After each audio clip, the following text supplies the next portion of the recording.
In this topic, you will learn the typical split of responsibilities among the stock processes and the impact on the stock of the various business flows.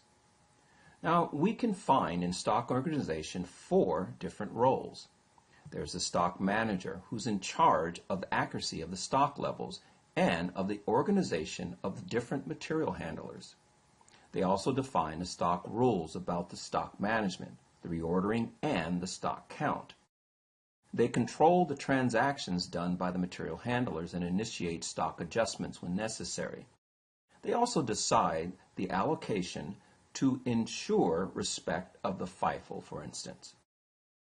Now, there's also the role of material handlers, who feed the system by entering stock transactions such as supplier receipts and returns, location and status changes, delivery and customer returns. In addition, they contribute to the main stock processes, including stock count, quality control, packaging, and shipment preparation. Finally, they ensure the stock identification by labeling each stock received.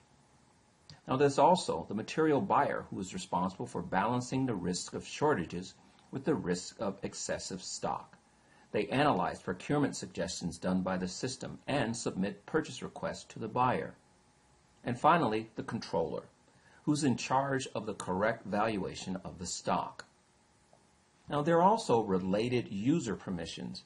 As you can see here, the stock manager is the manager of material handlers, so he has access to all functions accessible to the material handlers. You can see here an exact of the main function associated with the different stock roles to match the split of responsibilities. By default, there are preset users in the system matching these definitions. What's the impact on the stock by the business processes? Well, stock levels are impacted by purchasing flow during the supplier receipt and during the supplier return validation. Both transactions are usually done by the material buyer. The receipt increases the stock level and the return decreases the stock level. In addition, purchase orders increase the projected stock at the date of the expected receipt. On the contrary, the supplier return creation generates an allocation, thus decreasing the projected stock. Now, stock levels are also impacted by the sales flow during the shipment validation and during the customer return. Shipment validation is usually done by the stock manager to validate the material handler transaction, and the customer return is also usually done by the material handler. The shipment decreases the stock level, and on the contrary, the customer return increases the stock level. In addition, sales orders decrease the projected stock at the date of the expected delivery. Now, for manufacturing and subcontracting, the material tracking is the issue of the component consumed in the manufacturing process, thus decreasing the stock level. On the contrary, the completed quantity tracking is the stock receipt of the manufactured good, thus increasing the stock level. Now, in this flow, usually work order tracking is done by the labor, but location change of the component with the storage location to the job floor location is done by the material handler. In addition, the work orders increase the projected stock of the manufactured good at the date of the planned end date of the work order. On the contrary, the work orders decrease the projected component stock at the date of the planned start of the date of the production. In a similar way, the subcontract orders have material tracking decreasing the stock level of the components and receipt increasing the stock level of the subcontract component. Now, in addition, the projected stock follow the same logic, anticipating the actual stock movements. In this flow, the material handler creates the delivery of the stock to provide to the subcontractor and the subcontract receipt. There's also internal flows.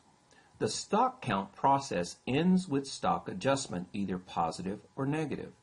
Usually, the stock manager organizes and validates the count, and the stock handlers perform the actual count and record the results in the system. Now, their internal replenishment drives the replenishment of the consumption area by generating location change. The stock manager creates the reorder list and dispatches the list among the material handlers, and the material handlers validate the list once the location changes have been done. And finally, the storage plan drives the storage of the dock location. The stock manager creates the storage lists and dispatch lists among the material handlers, and material handlers validate the list once the storage has been done. Now you have had an overview of the stock business, including understanding the typical split of responsibilities among the stock process and the impact on the stock of the various business flows. Let's take a look at the business processes. Now, the business processes I'll present to you are organized per role, like material handler, stock manager, material buyer, and finally, the controller.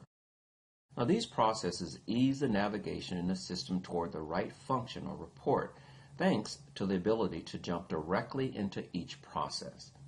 Each user can be linked to one or many business processes. We'll start off with the material handler. We'll go to our landing pages, and in the left list, we'll select Material Handler and go to Business Processes for Material Handler. We'll start off with incoming with receipts. Now, receipts process is one of the most important processes of Material Handler role. This process drives from the expected delivery of the day from the receipt creation function to the label printing function. In addition, various inquiries and reports are available, such as the stock movements inquiries, allowing him to inquiry all stock information based on a large set of selection criteria. There's also outgoing and specific shipments. Now, for shipments, this process is one of the most used processes among our customer base. As you can see, there are multiple steps. Some are optional, such as prepare, pack, or parcel content. Usually the flow starts with a list of shipments to do for a current day or for the day after. In large organization may need the shipment preparation step to better organize the collection of all the stock to ship. Finally, the shipment is created. Afterwards, various inquiries are possible. Then there's the stock count. Now, for the stock count, this is important activity of the material handler as well. From the count list, material handlers go into the appropriate stock area and do a physical count. The quantity counted is then entered in the system using the counts function, then validated to update the stock. As always, multiple inquiries are available to review. Now let's take a look at the stock manager business processes. Now let's go to the stock manager, and let's start off with the inventory setup.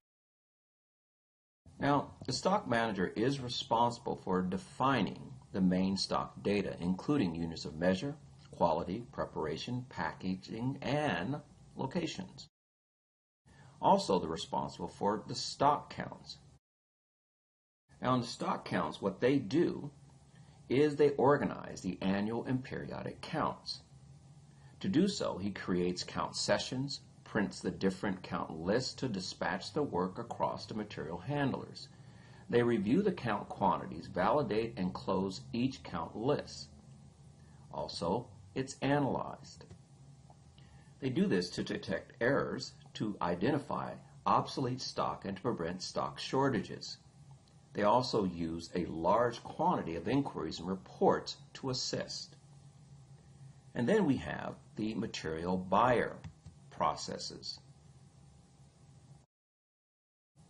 Now, material buyer processes go to reorder. Now, the main process of a material buyer is to analyze procurement suggestions and validate them in purchase requests. To do so, the material buyer accesses a list of suggestions.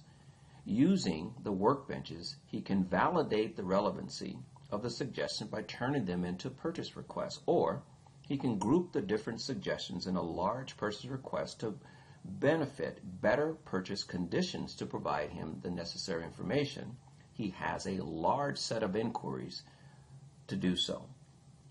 And finally, there is the controller. Now, the controller would also be managing costs. It's important for the controller to define the different costs: standard, revised, standard, budget, and simulated costs. Now, he uses the process to access the standard cost manual entry function and to the cost calculations function. Performs controls, cost comparison inquiries are also available as well. Now, once the definition costs are done, they analyze the costs as well. They check the accuracy of the results. To do so, the cost control has access to purchase, production, and subcontracting cost inquiries. Finally, before the posting, he can check the stock and the WIP values using all the reports that are available to them. So now you've learned how the business processes affect the stock and what roles usually perform stock transactions.